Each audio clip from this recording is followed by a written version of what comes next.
Parliament में इम्तियाज जलील ने खड़े होकर सिर्फ एक समुदाय या मुसलमानों के लिए बात नहीं की। जब इम्तियाज जलील के सामने मुद्दा आया मराठा आरक्षण का, तो हमने उठकर इम्तियाज जलील ने कहा कि मराठाओं को आरक्षण मिलना चाहिए। बल्कि मुझे इम्तियाज जलील की तकरीर यूट्यूब पर है, आप जाकर देखिए।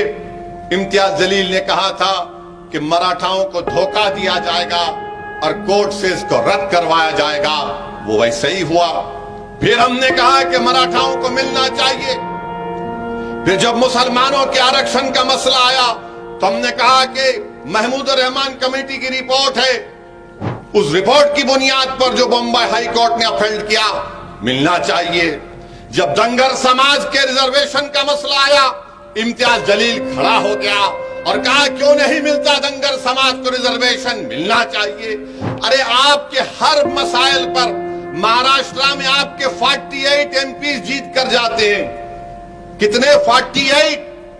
उन 48 में सबसे ज्यादा बोलने वाला महाराष्ट्र की गरीबों के लिए, महाराष्ट्र के दलितों के लिए, महाराष्ट्र के दंगर समाज के लिए, महाराष्ट्र के मराठाओं के रिजर्वेशन के लिए, महाराष्ट्र के गरीबों के लिए, महाराष्ट्र के औरंगाबाद की आवाम के लिए, तो उसका नाम इम्तियाज जलील था।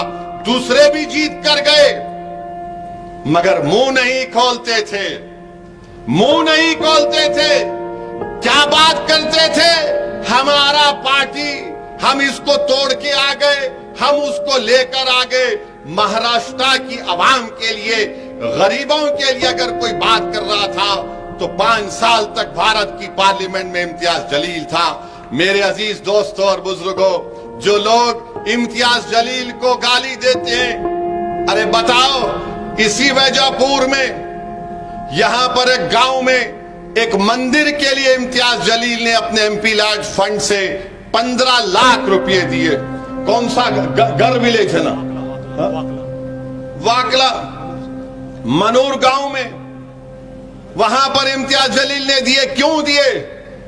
यकीनन इम्तियाज जलील एक मुसलमान है, मगर क्या मुसलमान होने के नाते मैं किसी से नफरत कर सकता हूं? नहीं कर सकता हूं। मैं अगर मैं सच्चा मुसलमान हूं तो मैं किसी से नफरत नहीं कर सकता। मुझे सबसे मोहब्बत करने का हुक्म दिया गया।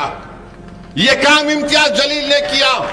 हाँ, मगर जो हमसे नफरत के मजाहरे करते हैं, हम उनको जवाब देना भी जानते हैं।